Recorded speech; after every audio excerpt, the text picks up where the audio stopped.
Hello दोस्तों, स्वागत है आप सबका मेरे चैनल इंजीनियरिंग गुरुजी में। आज के इस वीडियो में हम लोग मैकेनिकल सील को इंस्टॉल करना सीखेंगे, मैकेनिकल सील के पार्ट्स के नाम के बारे में जानेंगे और मैकेनिकल सील का क्या काम है उसके बारे में भी इसी वीडियो में जानेंगे दोस्तों। तो वीडियो बहुत नॉलेजेबल होने वाला है।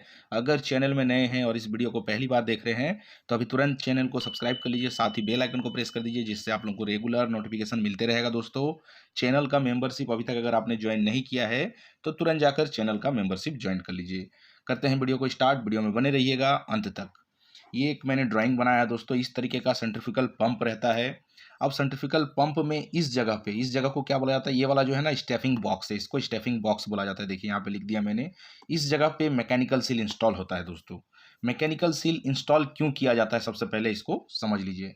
मैकेनिकल सील का इस्तेमाल दोस्तों सेंट्रीफ्यूगल पंप में लीकेज को रोकने के लिए किया जाता है। जो यहाँ पे केसिंग के अंदर जो लिक्विड रहेगा, उस लिक्विड के लीकेज को रोकने के लिए यहाँ पे मैकेनिकल सील का इस्तेमाल किया जाता है दोस्तों। इस जगह पर मैकेनिकल सील या तो ग्लैंड पैकिंग का इस्तेमाल किया जाता है।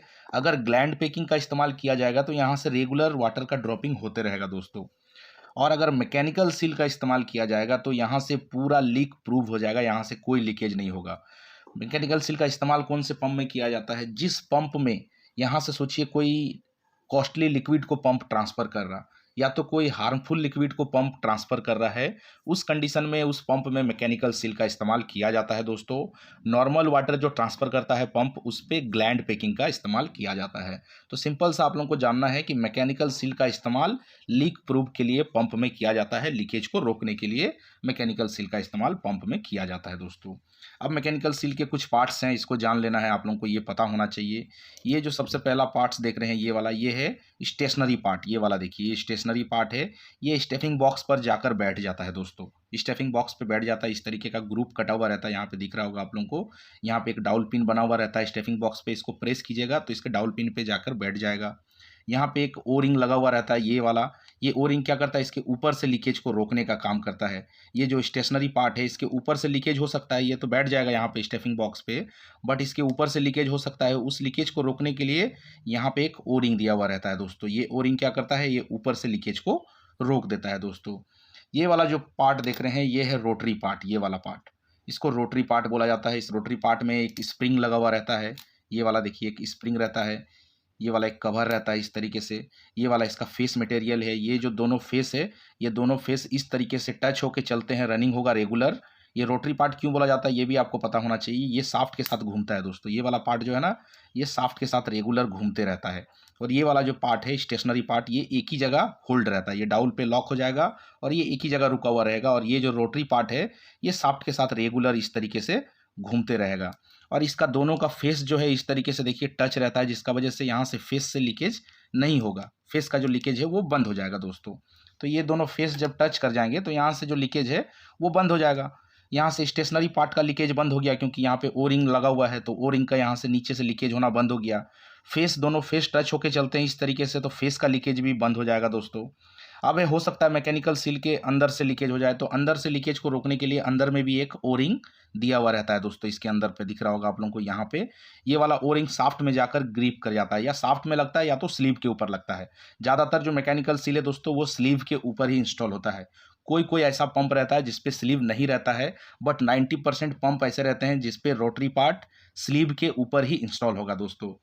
रोटरी पार्ट को इंस्टॉल करने के बाद इस तरीके का एक लॉकिंग नट रहता है, इसको इस तरीके से लॉक करके प्रेस डालकर, और ग्रैप स्क्रू रहता है, इसको टाइट कर दिया जाता है दोस्तों। तो ये जो है पूरा पार्ट है मैकेनिकल सील का। ये है स्टेशनरी पार्ट। स्टेशनरी पार्ट में ओ रिंग लगा हुआ रहता है। ये है rotary part. Rotary part sleeve के ऊपर इंस्टॉल होगा और ये रेगुलर शाफ्ट के साथ घूमते रहता है, इसीलिए इसको रोटरी पार्ट बोला जाता है। और ये वाला जो देख रहे हैं ये लॉक नट है दोस्तों, इसको लॉक कर दिया जाता है। ग्रप स्क्रू, 3 ग्रप स्क्रू दिए हुए रहते हैं, इसको टाइट कर देना है तो ये लॉक हो जाएगा रोटरी पार्ट। अब समझने वाला बात है कि इस पे लोड कितना डाला जाता है इंस्टॉल करते समय। इंस्टॉल करने भी आपको आना चाहिए। इसको इंस्टॉल करते समय दोस्तों 3 to 5 mm का लोड डाला जाता है इस तरीके से, उससे ज़्यादा लोड नहीं डालना है। 3 mm से लेकर 5 mm तक का ही लोड इस पे डालना है। तो वो लोड किस तरीके से डालेंगे ये भी पता होना चाहिए आप लोगों को। साथ ही दोस्तों जब भी मैकेनिकल सील पंप में इंस्टॉल हो, वहाँ पे इस जगह पे कूलिंग वाटर रेगुलर फिलअप किया जाता है और नीचे से कूलिंग वाटर निकलते रहता है। वो कूलिंग वाटर क्यों डाला जाता है? इसके फेस मटेरियल को ठंडा रखने के लिए। अगर यहाँ पे कूलिंग वाटर आपने नहीं डाला तो ये जब रनिंग होगा दोस्तों तो यहाँ पे बहुत ज़्यादा हीट जनरेट होगा और ये क्रैक कर जाएगा। इसका जो फेस मटेरियल है ये क्रैक कर जाएगा और यहाँ से लीकेज होना स्टार्ट हो जाएगा। तो इसको भी आप लोगों को याद रखना है। जिस पंप में मैकेनिकल सील इंस्टॉल होगा या तो सेल्फ प्राइमिंग होगा, यहाँ से सेल्फ कूलिंग करेगा, वो पंप के केसिंग से एक पॉइंट बना हुआ रहता है और यहाँ पे रेगुलर कूलिंग वाटर गिरते रहता है, या तो आपको अलग से कूलिंग वाटर का लाइन डालकर और यहाँ पे रेगुलर कूलिंग वाटर को फिलअप करते रहना है दोस्तों। इसको आप लोगों को याद रखना है। तो पार्ट्स भी मैंने बता दिया, मैकेनिकल सील क्यों इंस्टॉल करते हैं उसको भी मैंने बता दिया। अब थोड़ा इंस्टॉलेशन के बारे में हम लोग जान लेते हैं दोस्तों। मैकेनिकल सील को इंस्टॉल करने का तरीका है, उसको समझ लीजिए आप लोग। ये जो है ना देख रहे हैं, ये इस तरीके से स्टेशनरी पार्ट स्टेफिंग बॉक्स में इंस्टॉल हो जाता है और ये इस तरीके से रोटरी पार्ट को आपको डाल देना है दोस्तों स्लिप के ऊपर, और कवर आता है। इस कवर को आप टाइट कर दोगे तो एक जो आता है ना दोस्तों वो ऑटोमेटिकली अपने आप 3 से 5 mm का लोड ले लेता है। दूसरा एक पंप आता है जिस पे आपको सेट करना पड़ता है रोटरी पार्ट को। एक पंप आता है जिस पे कवर लगा हुआ रहता है, ये ऑटोमेटिकली सेट हो जाता है। इस पे कुछ सेटिंग वगैरह नहीं करना पड़ता है। सिंपल सा आपको स्टेशनरी पार्ट को डालना है, रोटरी पार्ट को स्लीव के ऊपर डालकर और कवर को टाइट कर देना है। वो ऑटोमेटिकली 3 से 5 mm का लोड ले लेगा। बट कुछ पंप ऐसे आते हैं जिस पे आपको खुद से सेट करना पड़ेगा लोड को, 5 mm तक का लोड को खुद से सेट करना पड़ेगा। उसको किस तरीके से करेंगे? सिंपल सा आपको स्टेफिंग बॉक्स में स्टेशनरी पार्ट को इंस्टॉल कर लेना है। उसके बाद वर्नियर लेना है दोस्तों। वर्नियर से उसके डिप्थ को मेजर कर लेना है। ये जो यहाँ से स्टेफिंग बॉक्स देख रहे हैं, स्टेफिंग बॉक्स का डिप्थ कितना है ये आपको सबसे पहले पता करना है।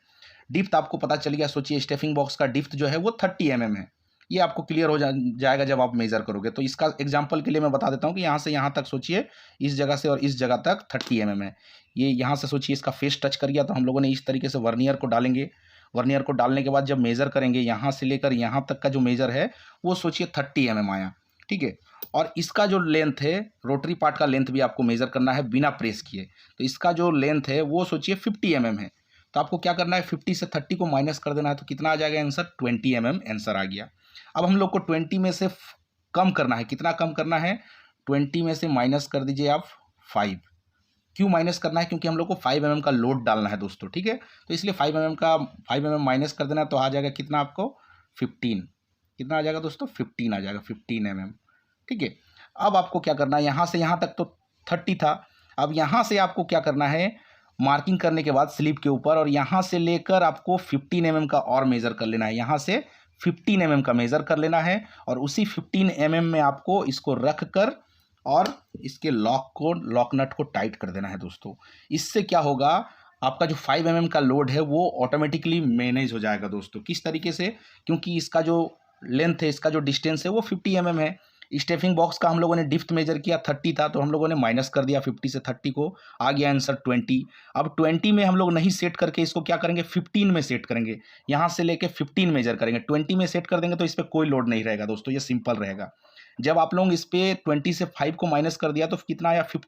15 mm में जब हम लोग यहाँ पे इसको सेट करेंगे स्लीव के ऊपर, यहाँ से सोचिए 15 mm मेजर किया और इसको इस तरीके से प्रेस करके और यहाँ पे हम लोगों ने इसके लॉक को लगाकर और इसके ग्रब स्क्रू को टाइट कर दिया तीनों साइड का, तो क्या होगा, इस पे 5 mm का लोड आ जाएगा दोस्तों, ठीक है। तो सिंपल सा प्रोसेस है, इसको आप लोगों को याद रखना है। अगर फिर भी अभी नहीं समझ में आ रहा तो इसका लाइव इंस्टॉलेशन का वीडियो मेरे चैनल में अवेलेबल है। प्लेलिस्ट को चेक कीजिए और उस वीडियो को वॉच कीजिए, जिस पे आप लोगों को मैकेनिकल सील इंस्टॉल करने का वीडियो मिल जाएगा दोस्तों। ये वीडियो कैसा लगा ये कमेंट करके जरूर बताइएगा दोस्तों। अगर इस वीडियो से कुछ भी अच्छा सीखने मिला, नॉलेज मिला, तो अभी तुरंत चैनल को सब्सक्राइब कर लीजिए, साथ ही बेल आइकन को प्रेस कर दीजिए, जिससे आप लोगों को रेगुलर नोटिफिकेशन मिलते रहेगा दोस्तों। मिलते हैं नेक्स्ट वीडियो में, तब तक के लिए बाय बाय दोस्तों।